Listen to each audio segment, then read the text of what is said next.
It is Monday afternoon here on the East Coast, so that means, guess what? It's time to start a brand new super duper shiny week of me talking to you idiots here on the internet. Just kidding. I love you all. Today's video, I decided to have an internal argument. I sat here for about 5 minutes going, should I talk about this? Should I talk about that? Both are things that I care a lot about and really help impact sort of the outside opinion towards me. I decided to go with what I knew a lot more about because it's a bit more personal. It's my favorite genre of games. My favorite genre of games are RPG shooters. Mm-hmm. Now, the most important thing I need to define is what in the flying fishtails is an RPG shooter? Well, ladies and gentlemen, and possibly younger children, which I don't know why, because this is a gaming channel run by a guy who's in college, so profanity is likely to appear. You need to consider the two parts of RPG shooter. There's RPG and there's shooter. What a concept! I didn't know that there were two parts to an RPG shooter. RPG and shooter. For those of you uninformed, an RPG is a role-playing game. For those of you uninformed, a shooter is a shooter. Now, when you define both of these genres, you have to consider what do you think of as an RPG or as a shooter. To me, I'll start with shooter because that's a lot easier. There are a lot more of them on the market. To me, a shooter comes down to one thing. Do I have a gun and do I shoot people? If those two things, which is really not one thing, but it's really two things, if I don't have a gun and I don't shoot people, that's probably not a shooting game then. That's probably a fighting game or some sort of not shooting game. These games usually fall in the realms of Call of Duty, or Battlefield, or Halo, or Unreal Tournament. These games usually are pretty dang, tense, and they can usually involve you with a gun or two, and oftentimes focus around multiplayer. Now, you can get controversies of, do vehicles count in part of a shooter? And for all intents and purposes, I say yes. Because when you consider how the battlefield has changed, like I'm talking the actual, like real life, like people go out and die battlefield, vehicles have a huge part. Mostly in the supply lines, not so much in, well, you can go in World War II with tank columns and all that stuff, and, nowadays we have, vehicle-based deployments with Humvees, and you have bomb squads and all that stuff. But in terms of video games, a lot of shooters have had vehicles. Probably my favorite shooter of all time is Unreal Tournament 2004, which had a plethora of vehicles, strewn about the battlefield that you could use. So right then and there, I would say yes, games like that are a shooter. Games like Portal, for example, I have a gun, but I'm not shooting people. That's a puzzle shooter style game. So that doesn't really count to me as a true shooter. Now I can look at something like Left 4 Dead, which, that's an interesting sort of thing to place because, yeah, there's a lot of shooting in it, but it also has this like sort of survival thing. But it is a true shooter because I have a gun and I'm shooting people at the very core. I'm not talking about med kits. I'm not talking about, when you use the bio. I'm talking just straight up what you do. It's a shooter. Plain and simple. But it's also a co-op game. And co-op shooters are probably some of the best. I mean, a single player experience in a shooter, yeah, it's pretty fun. I mean, the Unreal series has always been good at making the single player experience in a shooting game really good. But a lot of shooters find their strength in the multiplayer, in having four people survive for an hour amongst thousands of zombies, like Left 4 Dead. Or it's also, having 32 versus 32 battles. Probably one of my favorite examples is Star Wars Battlefront 2, which is probably one of my other favorite shooting games. You just that's always fun, charging at each other as rebel troops and as stormtroopers. That's always so fun. Battlefield 3, where are you? Battlefront 3, not Battlefield 3. Same difference. Not really. And then you also have to fold in another type of shooter, the third person shooter. And my favorite example of that is Gears of War. Oh, baby. I love me some Gears of War. Epic games. I don't know what you inject in your games to make them so epic, but you make them epic the right way. And I like that. I've always been weak on my knees whenever Epic goes, and here's a new trailer. I'm like, oh no, I'm gonna have to wait, aren't I?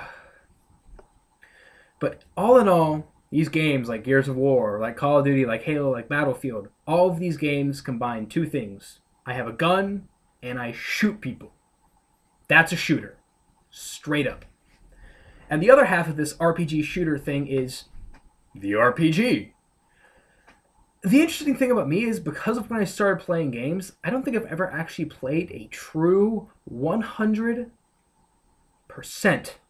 RPG. I think the closest I've ever played would be like Adventure Quest from the online company Babylon, I think.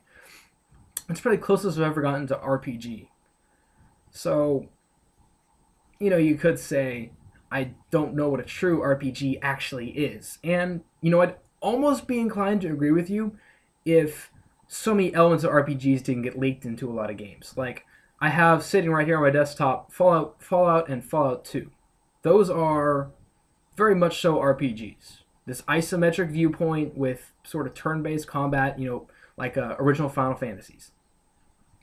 I consider 100% RPGs to be you have absolutely no interaction in terms of how you do in combat, in terms of how you interact with a controller or with a mouse and keyboard, as in you don't aim the shots or you swing the blades, as in you just go attack. You select an attack and it does it. That's an RPG, not an interactive combat experience. That's relegated to a more action-focused game, in my opinion. And when you fuse these two elements of the RPGs and of the shooters, you get my favorite genre, as I said, the RPG shooter. There are three very good examples of RPG shooters that came out this decade. Borderlands, the newer Fallouts, Fallout 3 in New Vegas, and Mass Effect. Those three combined what are the best elements of what in my opinion, I see as shooters and RPGs, and they make the best shooter RPGs out there. And each one of them pull little elements from games that spawned them. You look at Borderlands, probably one of my favorites of this RPG shooter thing. But then again, when you pick favorites out of your favorite genre, that's like asking, I don't know, the Pope to pick which god he likes best or something. Some crazy sort of religious babble like that. You can look at that and go, oh, that's so tough to say, because each of these games provides a different experience while still molding to this combination of shooter RPG. You look at Borderlands, for example, which combine the Diablo loot mechanics, which we need to have more games with the Diablo loot mechanics because Diablo loot is awesome, and I love spending 6 hours doing a dungeon just to get one piece of better loot. More on that in tomorrow's video. Trust me. I like that, and I also like the fact that it's sort of like pretty much exactly Call of Duty. Like you look at the controls, it's like, oh, so this is what I clicked to, this is like what click to run, this is what I pressed to melee, etc., etc., etc. It's literally like they copy pasted the control scheme, but not really. And I absolutely loved it. I am so hyped for this next Borderlands coming out later this year. So soon, but so far away. Darn you, Gearbox. Grr. And then I can look at Fallout. I'm talking about the newer Fallout specifically. The older two Fallouts, Fallout and Fallout 2, are RPGs, as I stated before. The newer ones have a lot more RPG shooter to them because you interact in the combat. That is what makes an RPG shooter an RPG slash shooter. Because you are playing an RPG with interactive combat that you actively take part in, making sure your ass doesn't get riddled with bullets. That's what I like about the Fallout games, because there's this deep, build your character exactly how you want it, and then go out and kill stuff actively. Yes, yes, yes. Perfect game. Bugs aside. Lots of bugs aside. Lots of bugs aside. And that's when we get to Mass Effect, and it's like, well, that game's certainly evolved, hasn't it? The first Mass Effect, which had absolutely god-awful cover mechanics. Straight up. They had the worst cover mechanics of any cover mechanic base game I've ever played. This is coming from a Gears of War fan here. The fact that you had to go up to cover and then click a button to crouch down. And the second you popped off of that cover, you were still crouched! That was built on the Unreal Engine! You could have gone, hey Epic, hi, how'd you do that? But, what do I know about coding? Apparently I know something. I don't know. But, and then the next Mass Effect sort of, swayed away from the RPG elements, and Mass Effect 3 was like, okay, wait, we're bringing those back, sort of, more or less, kind of. And the RPG elements existed in not so much like in Fallout, where it's just build your character. It's sort of like, build your character and also build your weapons. That's really make it customization. Customization. That's an interesting word. Customization exists in both styles of game, in shooters and RPGs. Less in shooters, because you make your class with your weapon, with your skin. In more modern shooters, but otherwise it's like, go off and kill each other. Versus RPGs, which are make your party exactly how you need it. And it's almost sort of exactly how it has to be to finish the game. No red mages for you or something. So that's why I like these RPG shooters, is because enough of the game depends on your shooter skill that you don't have to build it perfect. Your character does not have to adhere completely to this archive of skills, these branch spreadsheets of people going, okay, I have to put this number of skills into this thing exactly, yada, yada, yada, yada, yada. We don't have time for that anymore these days. People who do nothing but sit on a computer and play nothing but games and do nothing else productive in their life, sure, they can sit there and make as many freaking spreadsheets as they want. D&D. Wink. But I can look at Borderlands or Mass Effect or Fallout, and the game is built in just the right way that you can just gung-ho blaze your way through without building a character that relies on any of its skills whatsoever. And it'll be a hard fight, but you can win. And that's what I like about RPG shooters probably the most, is that they take this really good RPG mechanic of building your character and customizing every single aspect. They also take the shooter mechanics of how good are you? How good of a shot are you? Can you get your rifle to bear fast enough? Can you do enough damage? And these games I see as, no game's overly perfect, but those games are pretty darn close. They're fun, yet they have strategy to them.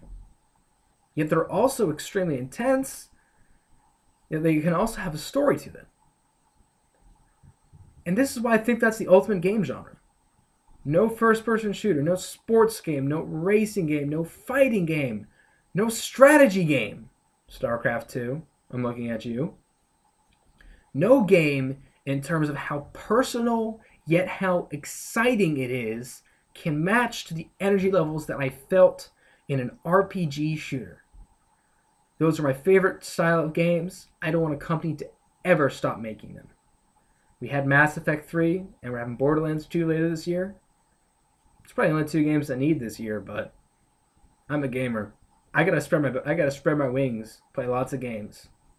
It's the best way to interact with the industry. Thank you very much for watching today's video.